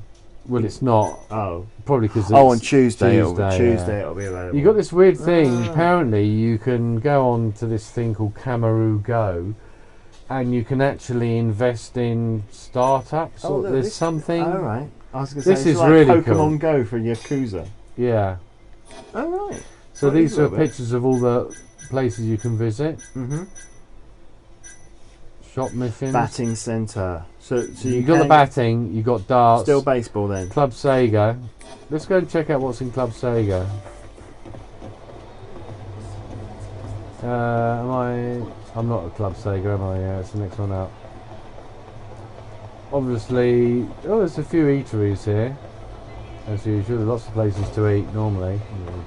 Oh, there's Don Quixote. You see sort of almost like watchdog things come up, don't you? You can see what people are chatting about. Oh, yeah, so in Club Sega, we've got something called Fighting Vipers. Fantasy Zone. That's the Black Mirror episode now, isn't it? Yeah. Fighting Vipers. Okay, Fantasy Zone. Puyo Puyo. There's also Virtua Fighter 5 Final Showdown. Was that in the last one? No. It was a version of Virtua Fighter, I thought, but it was. No, was that we getting mixed up with Kiwami 2 though? Because in 6 there was a modern day version of Final Fight. Yeah, no. In 6, I think it was Final Fight, Virtua Fighter 5 Tournament Edition or something, and this is like the final version. So some people are bemoaning that karaoke's not in there because it is a good thing, but there's other things you get to dress up. But instead of using it, there is fighting, which is brilliant. The fighting is different in this. You're not playing. This isn't a Yakuza game. You're not a Yakuza. You're a private detective, and the tastes of a private detective probably aren't the same as a Yakuza. Ooh. So, Yeah. karaoke's probably not his thing. So the city has been modernised and looks slightly different, but they've also got loads of locations that you enter. You enter more buildings because you get missions where you get like someone that's getting a divorce and you have to track them down, follow the husband when he goes off to shag someone else and get pictures. You can tail people, you can dress up as a repairman, go into a building and pretend you're a repairman, and you hunt through evidence and you build a case, and when you've completed the case, obviously you get the XP and the money for it. Yeah. And there's lots of sides stuff that you can get involved with. Let's see what's on sale here. And we're back to walking into shops with no loading screens again. Oh yeah, that's all a thing of the past. Kiwami 2 didn't do. It did. No, did it? Yeah, Kiwami 2 was in the Dragon engine. It was the other ones that weren't. Oh no, maybe that's what it is. It was because Fist of the North Star did it, because that was based on the previous engine. Correct. And that's why I felt a little bit. I mean, disjointed with that game. I mean, look at the detail on the shelves of everything here. Look. Oh yeah. All the ramen and everything. Now the combat is really good fun. You can jump off of walls. What makes it different? So I mean, you know, a Yakuza game is basically a lot of fighting and some storyline, basically. Well, this one has got a lot of fighting. It's got a really interesting storyline, but that twists and turns and. But there's actually is a detective. The reviews are coming out mostly at 8 or 80 out of 100, and everyone's saying that the story is fantastic. It's one of the best stories. Like actual detective work going on here. You like. There's one guy I had to make sure he had a wart on his face and stuff like that. Yeah. And then I followed him, and then I beat the crap out of him. There's a bit where where you do like a bit of free running, where you have to quick time events when you're running. I knew they were going to attack these.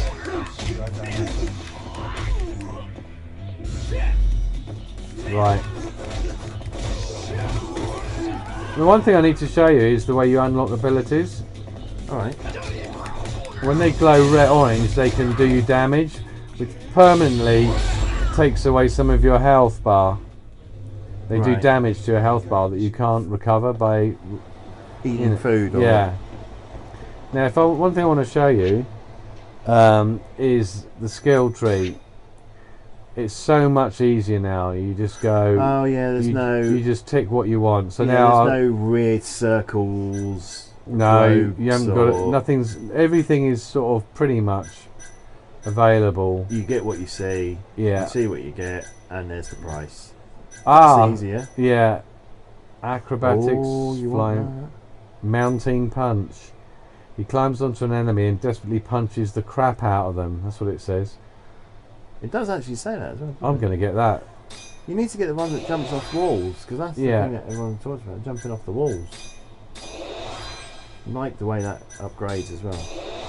Yeah, it's cool, isn't it? It's almost got a loot box element to it, isn't it? Style to it as well. Yeah, and then you get things like you get more time for picking locks. Music appreciation means if you listen to music on the record player, it gradually replenishes your health. It's cool, isn't it? Yeah. I mean, that was Jim Sterling's done his impressions on this, and he's mainly likes the game. He's got niggles with it, and I think it's not niggles with the game; it's niggles with things that are in this type of game. Full stop. Case file. You got main case file. Yeah. So you can see, you've got some. So this is new bad guy. This is the new bad guy because the other new one bad guy who doesn't do cocaine. Doesn't do cocaine. No. That we know of. Now there's a gap in my evidence at the moment. Right. And then there's more details. That's a detail of what happened, and someone's trying to fit him up for the murder, or are they? Then you've got side cases. So if you've got any side cases, they'll all be listed there. And a lot of people have said that it's the side cases that are so wacky and interesting. That's what always. That are a real joy to play. Always say. And you can date other women in this, which is part of the thing. So you can take girls out, which is cool. don't think there's any bowling. I know there's a VR where the bowling was. There's a VR emporium where you put VR goggles on and you're in this Camarocho. One of the games that they did say is brilliant in the arcades is Camarocho of the Dead, which is basically, you know, like the fish hunting game in number 6. Yeah. It's that, but you get like House of the Dead. Oh right, okay, yeah. So you get to play like a House of the Dead game. Yeah. In the city. The other thing that I haven't mentioned is that around the town, this is where the physical interaction with the town comes in. Around the town, there are barcodes, and if you use your camera to scan them, it unlocks the ability to then have access to new moves. So as you're going around the town, you want to keep, you know, like you used to get the locker keys. Yeah. I think that's sort of like quite a clever replacement for the locker keys. And it's what they did in the original Watch Dogs, wasn't it? You used to go and find QR codes and you line them up. Well, that's what they are. They're QR. Yeah, not barcodes. They're QR codes. Oh yeah, no. Oh, that's cool. So that's a really cool thing. Oh yeah, I didn't think I could go down that far, but they sort of allow you to go a bit further there. So maybe there's a building, you can go onto the roof and spy with your drone. You've got a ex-Yakuza guy who's your best mate that helps you. That's a brutal bastard. But all the characters in this are really fun and interesting and fully fleshed out. And the script and the story is brilliant. Everything about the story and the way they fit it all together. Basically, RGG Studios cannot do any wrong. This building here, I know, is actually a Yakuza hideout. And if you look up there, do you see there's windows? Yeah. You can use the drone, and then you can.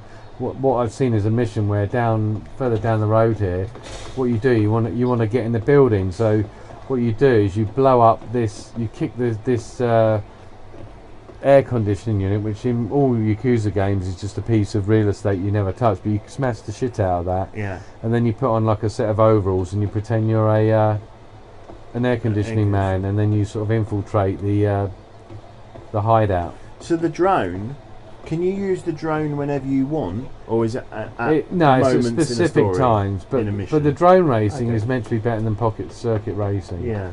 Which if you did pocket circuit racing, it was a blast. That was the most immense best thing ever.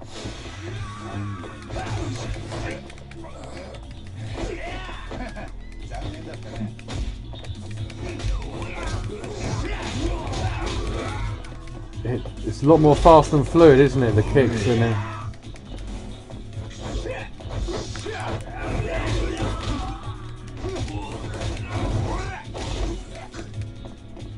Now what you can do is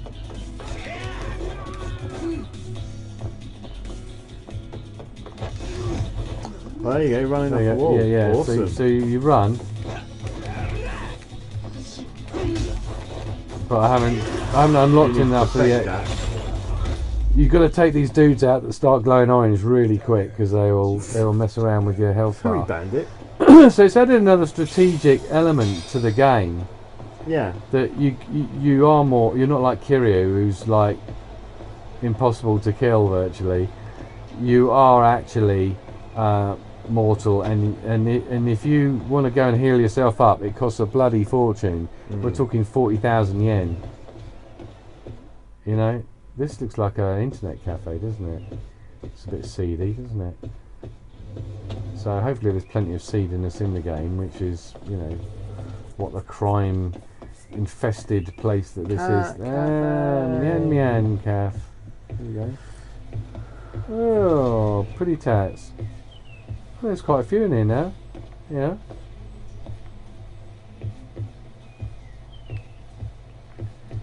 I wonder if there's like conversation trees where they reference stuff that Kiryu has done. I don't think there is. No, well, apparently the main protagonist was raised by a Yakuza, but he sent him into the legal field so that he could become like, like in The Godfather, to become their legal representative, and then it all went pear-shaped for him. It's like if you talk to the cat cafe bloke and he says about, I wouldn't be able to make this business going Yeah. without my mysterious benefactor or That's something it, like yeah. that. Not direct saying Kiryu did this, but just Well, like I nice don't little know. nods. I think this is set after he's gone. So I think they're trying to make it like a side franchise. Yeah. And from what I've seen of it, I just want to play the hell out of it now, basically. Is that my cue to fuck off? Well, something like that. But yeah, I need to go to the toilet actually because I need a wee. But that's not allowed on YouTube. anyway, because this is officially the summer solstice, or equinox rather, because this is the longest day. Longest day. So it's still light outside, and what's the time now? And the builders have stopped. The builders have stopped because I'm surprised they stopped. Bit of daylight. I'm surprised about it. 24 minutes past 9. It's still broad daylight. So. All I can say is check out the reviews. Some reviews are giving it 10 out of 10. Other reviews are 6 out of 10. Other reviews, if you look at Metacritic, it's about 79, 80, but most of them are like 9s and 8s, the majority of them. And that's pretty good. It's almost on a par with 0 in terms of rating. But these games, even watching videos isn't enough. You literally got to get your hands on the controller and have fun kicking the crap out of scum pigs and enjoy the really brilliant, story. And if you want an English dub, you get to choose it at the beginning of the game. Do you want an English dub or Japanese? Well, I wouldn't, because I'm a massive fan, and I like I think the acting, direction. Yeah. With what the subtitles are, is what is important, and and I trust them, and I think they choose the right voice actors. Not that I've heard the dub is very, very good.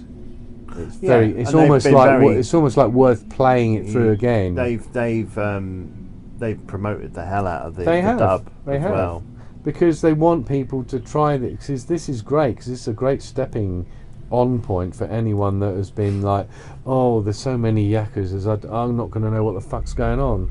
This one, it's standalone. You just jump in. Yeah. If you like Sherlock Holmes adventure games, there's a bit of that. Still uses the latest engine, so if you don't want to do 0. Yeah. It's got loads of little things like there's questions you can ask, but if you ask them in the right order of importance, you get a bonus. Is there kind of LA Noirish type bits to it? More I wouldn't say it's the same. There's a bit where it actually goes objection, which is totally Phoenix Wright. Yeah. So it's Detective Yakuza. Excellent. It is, and I can't wait to play hours and hours of this. Well, I'm probably going to have to get rid of Motorbike Man, Zombie Man, Days Gone, and get myself some Judgment in my life. Because I fell off Days Gone, and I can't see myself going back. This is slick, isn't it? All the interfaces are slick as anything. The menu slick, the savings. You should mention the saving. Saving is a lot better. The first time for a Yakuza game, the saving's not a ball ache. Well, the best thing about it is it doesn't take you to a blank black screen outside the game. Yeah, no, it's all in game, and the map. Oh, that's in this building. Oh, okay. You've even got an internal building map. That's cool. Well, with that, and I think it's been a long episode again. Yeah, and I need to go before I wee my pants. Wee my pants. Wee. Thank you once again for tuning in to our amazing insight into video games. Yeah.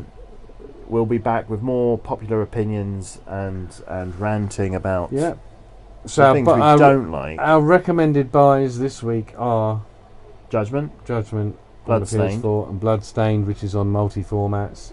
This is an exclusive on PlayStation at the moment. Exclusive.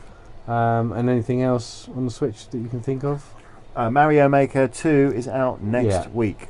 All right, good. I'm looking forward to that. Right. Thanks for tuning in. See you next month. Okay, bye. Bye.